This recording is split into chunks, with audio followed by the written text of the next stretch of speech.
South India shopping mall the wedding మంత్ర సరికొత్త wedding collection south India shopping mall. బేసికల్గా మీరు ఇండస్ట్రీలోకి వచ్చిన తర్వాత సత్యం తర్వాత ఒక హై చూశారు. ఒక హై కాదు, ఆ లెక్కన మాట్లాడితే చాలా బ్లాక్ బస్టర్సే చూశారు. మెనీ ఫిల్మ్స్, ఆల్మోస్ట్ పెద్ద పెద్ద ఫిల్మ్స్కి మీరు వర్క్ చేశారు, హైస్ చూశారు. So what was that first depressing moment అండి? ఎందుకంటే హై చూసినప్పుడు డెఫినెట్లీ లోస్ కూడా చూడడం is a part of life. నా most depressing moment thank you flop అవడం. నేను డిప్రెషన్ వ్యక్తపరచలేదు, అమ్మా అని అడవలేదు, డిసప్పాయింటెడ్. నాకు పెద్ద డిప్రెషన్ ఉండదండి యాజ్ అ పర్సన్, నాకు హ్యూమన్ బీయింగ్. నేను యాజ్ బీవీఎస్ రవి, నేను పెద్ద డిప్రెస్ అవును దేని గురించి. What is your life theory sir? ప్రతి అయిపోయింది చెప్తా. అయితే నేను సినిమా బాగా దగ్గరగా కృతజ్ఞత మీద కథ రాసుకున్నాను, గ్రాటిట్యూడ్ మీద కథ. అది థ్యాంక్ యూ అనేది మనం ఎంత ఎదిగినా సరే మన ఎదుగుదలకి కారణమైన వాళ్ళని మనం మర్చిపోతేనే మనం సెల్ఫ్ మేడ్ అని చెప్పుకుంటాం.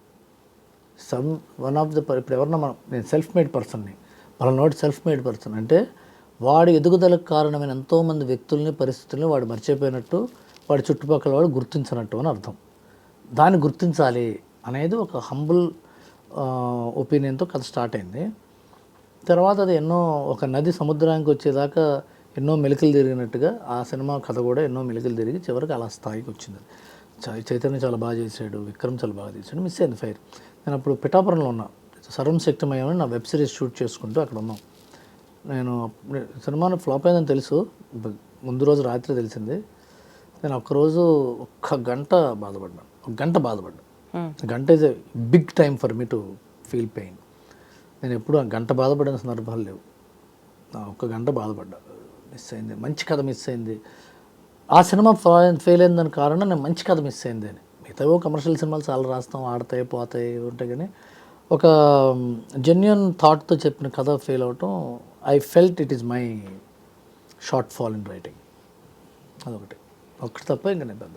ఒక గంట బాధపడితేనే జీవితంలో అదే బిగ్ టైం అంటున్నారు కదా, అందుకనే అడుగుతున్నాను. నేను అసలు డిప్రెస్ అవ్వను అన్న పాయింట్కి మీ లైఫ్ థియరీ ఏంటి? మీరు ఏం ఎక్స్పెక్ట్ చేస్తారు లైఫ్ నుంచి? అంటే వచ్చామా, చిల్ అయ్యామా, ఎంజాయ్ చేసామా, వెళ్ళామా? నేను అనుకున్నది చేయడానికి అవకాశం కోసం ప్రతి క్షణం ఎదురు చూస్తూ ఉంటాను. ఓకే, నేను అనుకున్నది చేయడానికి అవకాశం వచ్చినప్పుడు అది నా పూర్తి సామర్థ్యతతో చేస్తా. అది ఫెయిల్ అయితే ఇంకోటి చేస్తా. అది సక్సెస్ అయితే అలాంటిది ఇంకోసారి చేస్తా. అది ఎవరైనా అదే చేస్తారు.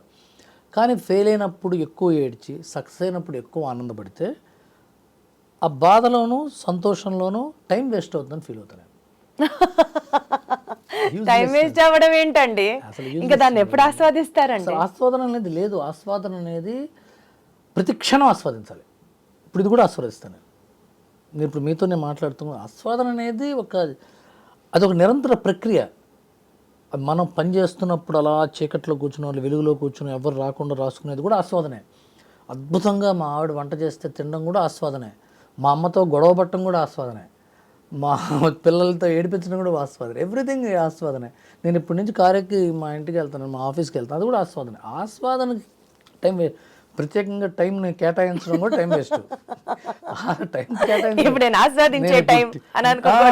అదే యూజ్లెస్నెస్. అది ఇప్పుడు అదే సినిమా ఫెయిల్ అయిందండి, డిప్రెషన్లో ఉన్నాడు, మనం వెళ్ళి ఓదార్చాలి ఒకడిని, అదంతా యూజ్లెస్నెస్. అదిలైతే ఒక చాలా పెద్ద సక్సెస్ కొట్టాడండి, తాయి తందనాలు ఆడుతున్నాడు, వెళ్ళి మనం కూడా పార్టిసిపేట్ చేద్దాం, uselessness. That's all humbug. So మీరు ఎప్పుడన్నా ఒక స్క్రిప్ట్ ప్రిపేర్ చేసి పలానా యాక్టర్ను, ప్రొడ్యూసర్ను అప్రోచ్ అయినప్పుడు రిజెక్ట్ అయిన సందర్భాలు ఉన్నాయా? 100 రాస్తే 99 రిజెక్ట్ అవుతాయి. అయినా సరే మీరు ఫీల్ అయ్యే టైప్ కాదు. నేను కాదు, ఎవడు ఫీల్ అవడు. డార్ట్ గేమ్ అండి ఇది. ఎనీ టెక్నీషియన్స్ సినిమాలో, సినిమా ఇండస్ట్రీ కాదు, ఒక ఆర్కిటెక్ట్ బొమ్మలు వేస్తారు, పెద్ద పెద్ద బిల్డింగ్లు కట్టి, వాళ్ళవి 1000 రాస్తే ఒకటి అవుతుంది. ఆర్కిటెక్ట్ 100,000 బొమ్మలు వేస్తే ఒకటి ఓకే అవుతుంది. ఎందుకంటే ల్యాండ్ ఓనర్ బాసు, ఈ బొమ్మ కాదు, నాకు మా ఆవిడ వద్దంటుందండి, మా ఫ్రెండ్ వద్దన్నాడండి కలరు, సరే ఇంకో బొమ్మ వేద్దాం అనుకుంటారు కదా. అసలు ఎవడన్నా రిజెక్షన్ని సీరియస్గా తీసుకున్నాడంటే వాడు సన్నాసి. రిజెక్షన్ని సీరియస్గా తీసుకుంటే సన్నాసులు. మీరు కరెక్ట్ చేసుకోండి, ఎందుకు రిజెక్ట్ అయింది, మళ్ళీ ఇంకో అంతే తప్ప ఫీల్ అయిపోయి డిప్రెషన్కి వెళ్ళిపోయి రిజెక్షన్ సీరియస్గా తీసుకునేవాడు 10th ఫెయిల్ అయితే బిల్డింగ్ మీద దూకేవాడు ఒకడే. ఎంత సీరియస్ తీసుకోకూడదు. మనది ఇంకోటి ఒపీనియన్, మన ఒపీనియన్ ఇంకోటి ఒప్పుకోలేదు. అది ఇగో. అది రిజెక్షన్ సీరియస్గా తీసుకున్నాడు ఈగోయిస్ట్. అది నిజమైన డేంజరస్ ఈగో. ఇప్పుడు మీ డ్రెస్ చండాలంగా ఉందండి అని అనుకోండి, మీరు గదిలోకి వెళ్ళి ఆ పక్కన భవానీ గారి దగ్గర భుజం మీద పడి ఏడుస్తూ కూర్చున్నారు అనుకోండి, అంత సీరియస్. ఆడి మొహం వాడికి నచ్చలేదు, నా డ్రెస్ నాకు బాగుందంటే అయిపోయింది కదా. మీ ఇంటర్వ్యూ నా తర్వాత ఇంకో ఇంటర్వ్యూవర్ వస్తాడు, ఏం డ్రెస్ వేసుకున్నారండి అంటే బ్యాలెన్స్ అయిపోలా. రిజెక్షన్ సీరియస్గా తీసుకో, కరెక్షన్కి ఉపయోగపడుతుంది.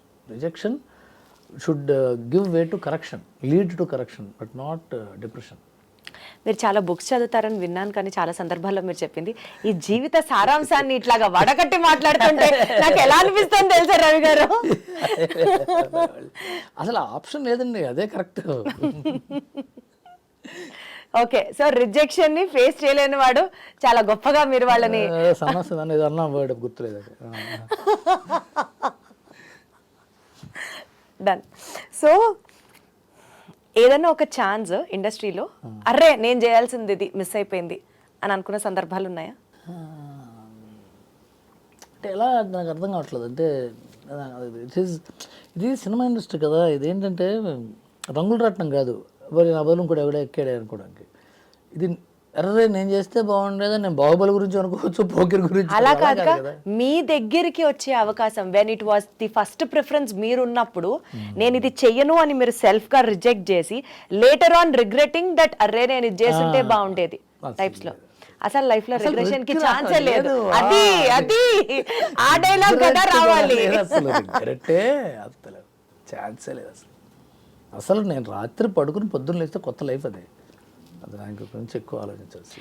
ఎందుకండి ఇన్ని డిఫరెంట్ వేరియస్ సెగ్మెంట్స్ ఆఫ్ సినిమాలో వర్క్ చేశారు? ప్రొడ్యూసర్ రోల్ తీసుకున్నారు, డైరెక్టర్ రోల్ తీసుకున్నారు, రైటర్ రోల్ తీసుకున్నారు. What fascinates you more? అంటే ఇంకా ఏం చేయాలన్నది మీ యాక్చువల్ డ్రీమ్ ఏంటి? నేను రాసుకున్న ఎన్నో కథలు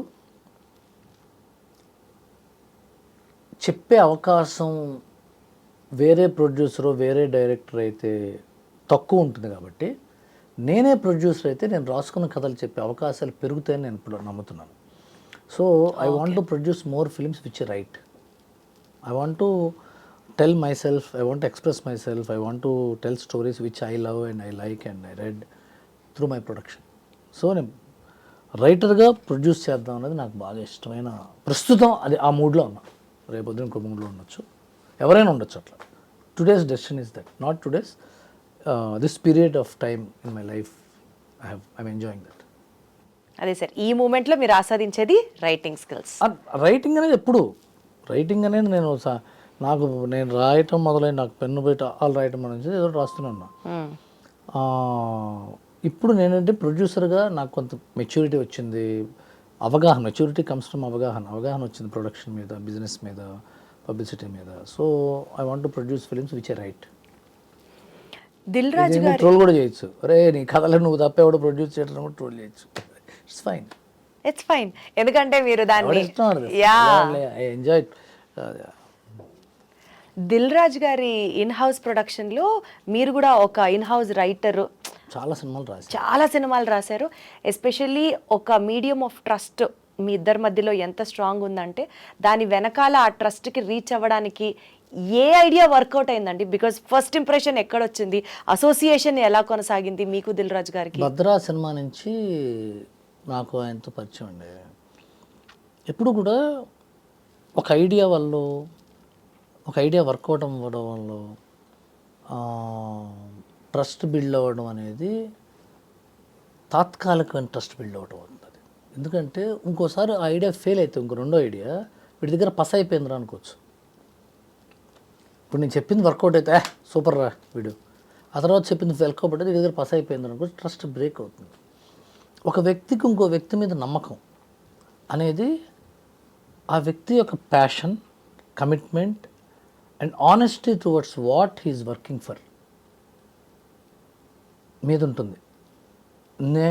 నాకు ఆయనకి ఉన్న, నేను కష్టపడి నిజాయితీగా సినిమా యొక్క శ్రేయస్సు కోసమే వాదిస్తాను, రాస్తాను, డిస్కస్ చేస్తాను, ఒపీనియన్ ఎక్స్ప్రెస్ చేస్తానని ఆయనకు విపరీతమైన నమ్మకం నా మీద.